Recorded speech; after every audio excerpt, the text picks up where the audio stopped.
Here's what would happen if you lived the same day on loop over and over again. It's day 1, you wake up and slowly get dressed for work. It's raining outside and you're out of coffee. You drive to work and live life as normal. On your way home, you stopped to pick up more coffee and then go to sleep early. On day 2, you wake up and slowly get dressed for work. It's raining again. You stop in your tracks when you realize that you're putting on the same clothes you had on yesterday. Confused but brushing it off, you go into the kitchen to find that you are out of coffee again. You could have sworn you went to the store yesterday, but you convince yourself that maybe it was just a dream. You leave for work and find yourself behind the same terrible driver you were yesterday. You arrive to work and your boss tells you to do the same thing you did yesterday, making you visibly annoyed. You're questioning everything, but you accept your day as it is, get your coffee from the store again, and go home once more. Once you're in bed, you can't sleep thinking about how it feels like you lived the same day twice. On day 3, you wake up late after not getting great sleep the night before. You're late for work when the radio in the car starts telling you to have a great Monday when you know it should be Wednesday.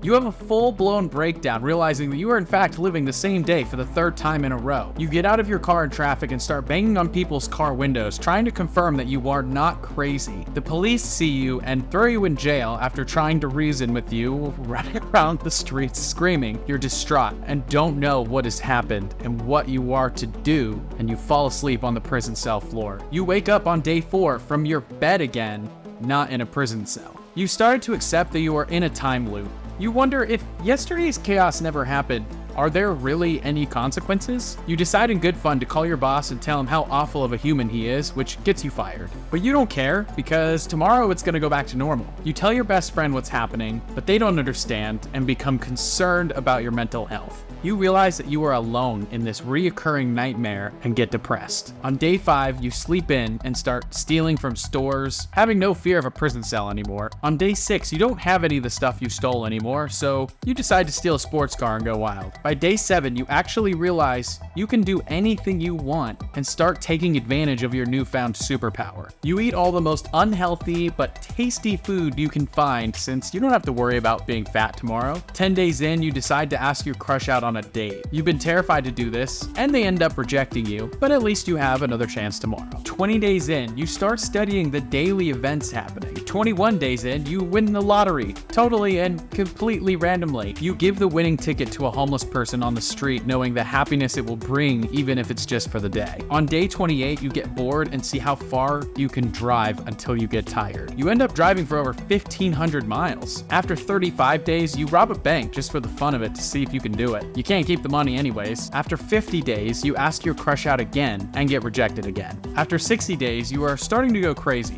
You finally found a way to convince your best friend that you are living the same day by telling them everything you know is going to happen that day. They unfortunately forget about this when you wake up again, so you start doing it every day. By day 80, you have an efficient script on telling your best friend about this that convinces them in the quickest way possible so that you can get the most out of being with someone and not alone every day. 100 days in, you've learned about the car accidents that happened that day and decide to find ways to prevent them. You end up spending much of your time saving someone new every day, but you realize that you really aren't doing anything. Instead, you decide to entertain yourself by telling people that you are God and that you can predict their future, and you watch their reactions. After 200 days, you start to feel lonely and miss having real connections with people. You start to wonder if there's a way to break the time loop and move on with your life. You begin to find the contacts of people who have been researching time travel and quantum mechanics, hoping to find a solution. After 300 days, you finally have a breakthrough that you believe can break the time loop. On day 364, the device has been built,